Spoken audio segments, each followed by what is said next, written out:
नमस्कार। इस वीडियो में हम बात करने वाले हैं वृषभ राशि वालों की। सितंबर के महीने में 5-5 ग्रह वक्री होंगे और यह घटना कई वर्षों के बाद आपकी ज़िंदगी में घटित होगी, जो भी वृषभ राशि के बच्चे हैं। जब-जब ऐसी घटनाएँ होती हैं, तब-तब आपके जीवन में कुछ अच्छा, कुछ बुरा होता है, कुछ चमत्कार होता है, कुछ परिवर्तन होता है। कुंडली में एक ग्रह अगर वक्री हो जाए, तो बड़ा बदलाव लेकर आता है। तो ये कुंडली आप देखिए, इस कुंडली में जो ग्रह बैठे हैं अलग-अलग खानों में, ये ग्रह वक्री बैठे हैं। गुरु वक्री 4 तारीख से हो जाएँगे, शुक्र वक्री हैं, बुध वक्री हैं, केतु और राहु वक्री हैं, शनि वक्री हैं, गुरु वक्री हैं। बाकी मंगल वक्री नहीं है, इसलिए हमने उनको लिखा नहीं, चंद्रमा वक्री होते नहीं, इसलिए हमने उनको लिखा नहीं और सूर्य भी वक्री नहीं होते हैं। वक्री का मतलब होता है उल्टी चाल चलना या आप ऐसा कह लें धीमा रिजल्ट देना। लेकिन धीमा रिजल्ट का मतलब ये नहीं कि एकदम स्लो हो जाते हैं। सब कुछ बहुत जल्दी में होने लगता है। तो कुंडली में एक भी ग्रह वक्री हो जाए तो बड़ा बदलाव लाता है। जब 5-5 ग्रह वक्री हों, शनि वक्री, शुक्र कर्क राशि में वक्री 4 सितंबर तक, गुरु 4 सितंबर से मेष राशि में वक्री, बुध 16 सितंबर तक वक्री, राहु केतु हमेशा वक्री, सूर्य चंद्रमा मंगल को छोड़कर सभी ग्रह वक्री।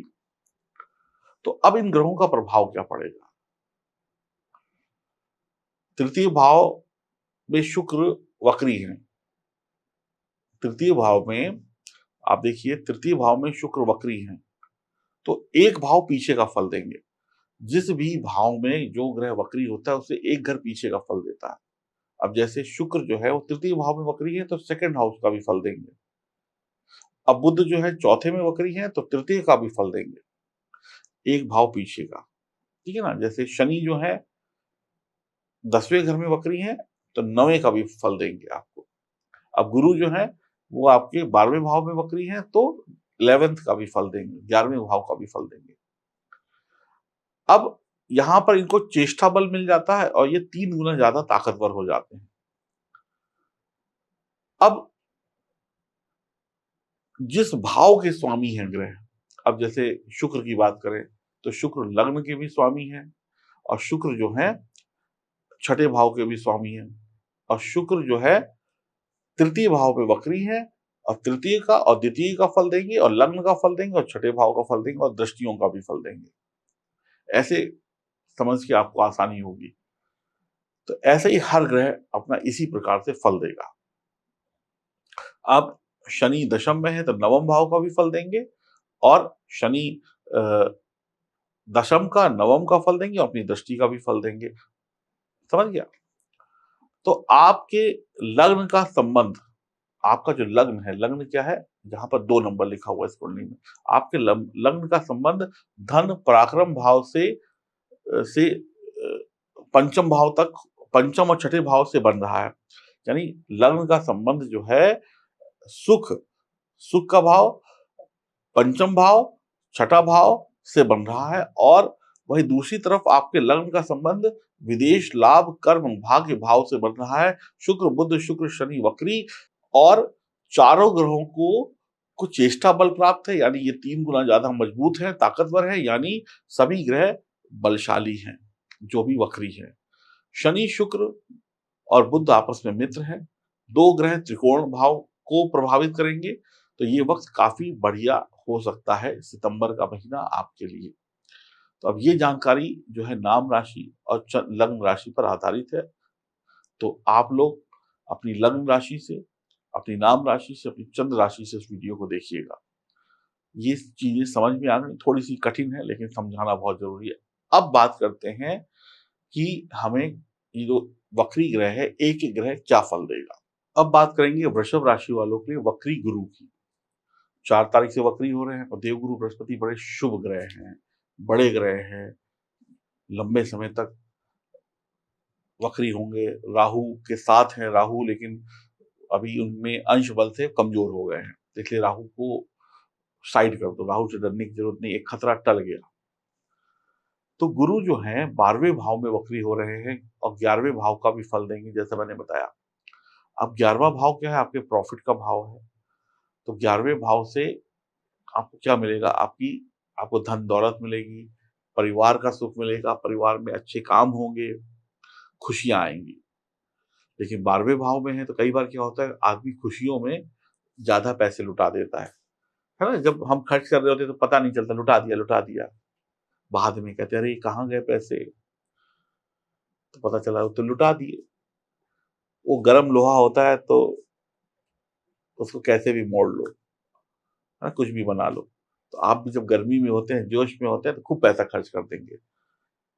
कुछ ऐसी चीज़ों पे पैसा खर्च कर देंगे जिसकी शायद ज़रूरत ना हो, लेकिन कर देंगे, बाद में पछताएँगे। अब चिड़िया चुग गई खेत, फिर पछताइए बैठ के। तो 11वें भाव में पैसा तो देंगे, लेकिन 12वें भाव से पैसा जा भी सकता है, इस बात का भी ध्यान रखिए।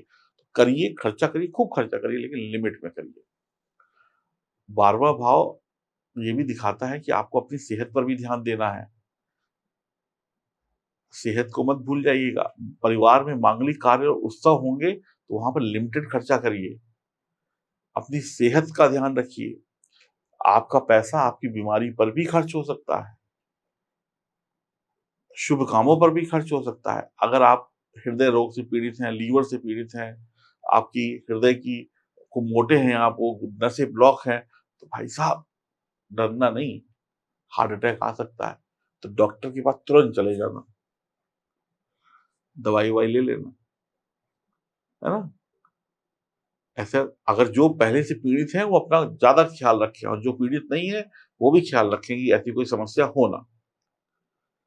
अब काम-धाम, नौकरी, व्यापार जैसे चल रहा है, उसको वैसे ही चलने दो। ज़्यादा उसके साथ छेड़खानी नहीं करो। जैसे चल रहा है उसको चलने दो, चलता रहेगा। कहते हैं ना साँप को मत छेड़ो, आप साँप को नहीं छेड़ोगे तो वो आपको काटेगा नहीं। अब नौकरी व्यापार में कोई उल्टी-सीधी हरकत मत करना वरना दिक्कत हो जाएगी। मेहनत करते रहिए, थोड़ा स्ट्रगल बढ़ेगा, थोड़ी परेशानी बढ़ेगी। हाँ, नौकरी में परिवर्तन के कोई आपको ऑफ़र मिलते हैं, तो आप उनको एक्सेप्ट करें, सोच समझ कर फैसला लें। अपनी तरफ से ज़्यादा नौकरी बदलने की ना सोचें। गुरु अष्टम के भी स्वामी है, तो अष्टम पर दृष्टि है, नज़र है, तो अचानक से धन प्राप्ति हो सकती है। कोई लॉटरी-वॉटरी लग जाए, पिछले दिनों में कुछ काम किए थे, कोई इन्वेस्टमेंट की थी, वो बड़ी हो जाए, पिताजी कुछ पैसा दे दें, माताजी कुछ पैसा दे दें, पैतृक संपत्ति मिल जाए, तो अचानक से लॉटरी निकल जाए, शेयर मार्केट में कुछ अच्छा हो जाए। लेकिन समझदारी पूर्वक, 12वां भाव भी है, 12वें भाव को ध्यान रखिएगा। अगर समझदारी नहीं दिखाई, तो चला भी जाएगा, है ना? तो बुद्धि के दरवाजे खोल के काम करिएगा। धर्म के रास्ते में आप जा सकते हैं, धर्म के मार्ग के नए रास्ते खुल सकते हैं, धार्मिक यात्रा, मंदिर जाना, धार्मिक यात्रा वगैरह हो सकती है। अगर सावधानी नहीं रखी तो दवाइयों पर पैसा बर्बाद हो सकता है, पैसा कमाने के चक्कर में पैसा बर्बाद हो सकता है। मंगल को यहाँ पे बहुत ध्यान रखना होगा हमें, मंगल पे नज़र बना के रखनी होगी आपको। मंगल जो है दाम्पत्य जीवन में थोड़ा तनाव दे सकते हैं पति-पत्नी के बीच में और सेहत के लिए भी मंगल खराब है तो सेहत पर डबल ध्यान देना पड़ेगा। चोट-चपेट से भी बचना है, लड़ाई-झगड़ों से भी बचना है। कई बार मंगल यहाँ पर मांगलिक कार्यों में विलंब भी करा देते हैं। खर्चा भी करा देंगे, विलंब भी करा देंगे। अगर पैसा आएगा तो पैसा किसी पुरानी चीज़ में लग भी सकता है, यानी बर्बाद भी हो सकता है। इसकी कोई गारंटी नहीं है वृषभ राशि वालों को क्योंकि यहाँ पर एक हाथ से आ रहा है तो दूसरे हाथ से जाने के लिए भी तैयार बैठा है। तो गुरु को आपको बढ़िया रखना है, मंगल पे नज़र रखनी है और शनि की भी तीसरी दृष्टि जो है अगर आप देखें तो गुरु पर पड़ेगी 12वें भाव पर। तो कई बार ऐसे खर्चे आ जाते हैं जिसके बारे में हमने सोचा ना हो अचानक से। तो मैं ये कहूँगा थोड़ा-सा सँभल कर चलने का वक़्त है, कुछ खराब नहीं है, लेकिन कई बार कोई वक़्त हमें हमें कुछ देता नहीं है तो हम ये चाहते हैं कि वो ले भी ना, एवरेज चलता रहे। अगर कुछ आया नहीं तो कुछ गया भी नहीं, कम से कम यही गनीमत है कि जो है वो तो है अपना। अब गुरु को अच्छा रखने के लिए आपको क्या करना है? सबसे पहले तो पिता की सेवा करें, पिता का सम्मान करें, धर्मपत्नी का सम्मान करें, पति का सम्मान करें, केसर का टीका माथे पर लगाएँ, गुरु से अपने रिश्ते अच्छे रखें, पिता से अपने रिश्ते अच्छे रखें, फिर सब कुछ ठीक रहेगा। और हर काम सोच समझ कर करें, ध्यान से करें। जल्दबाज़ी नाम का शब्द अपने जीवन से हटा दें। अब आपको एक गुरु मंत्र दे रहा हूँ, परेशानियों से बचने का। हमेशा हम कहते हैं ना कि न जाने हमें कब किस रूप में भगवान मिल जाए, न जाने किस क्षण में हमें भगवान मिल जाए, है ना? ऐसे ही कहते हैं ना, किस कब भगवान हमारे सामने आ जाए हमें पता नहीं चलता। तो भगवान कहता है तुम मेरा नाम लो, मैं तुम्हें कभी भी दर्शन दे दूँगा। तो आप में से जितने भी लोग इस वीडियो को देख रहे हैं, मेरे लिए नहीं, किसी के लिए नहीं, ये काम आपको अपने लिए करना है। कमेंट बॉक्स में अपने मन की एक इच्छा, अब आपके मन की इच्छा क्या है? किसी को नौकरी चाहिए, किसी को स्कूटर चाहिए, किसी को मोटरसाइकिल चाहिए, किसी को व्यापार चाहिए, किसी को पत्नी चाहिए, किसी को पति चाहिए, किसी को बच्चा चाहिए, किसी को घूमना है, किसी को कपड़ा चाहिए, किसी को ये चाहिए, किसी को तो जो आपके मन की इच्छा है, उस मन की इच्छा को बोलते हुए जैसे ऐसे, भगवान मुझे पुत्र संतान चाहिए, तो वही चीज़ कमेंट बॉक्स में लिख दो। लिखने से पता क्या होगा? मैं आपको बता रहा हूँ। एक तो हो सकता है इसी क्षण भगवान आपके करीब हों और आपकी बात सुन लें, तो किसी को नहीं पता। दूसरी चीज़ क्या है, बहुत सारे लोग अपने-अपने कमेंट्स लिखेंगे। कहते हैं ना, अकेला चना भार नहीं फोड़ता, लेकिन जब एक 7-10 लोग हो जाते हैं तो फिर पावर बन जाती है। तो जितना आपकी जो टीम है, जितने भी लोग कमेंट लिखेंगे, 100 लोग लिखेंगे, 1000 लोग लिखेंगे, उतनी बड़ी आपकी टीम होगी और जितनी मजबूत टीम होगी, भगवान को उतनी जल्दी आपकी सुननी पड़ेगी।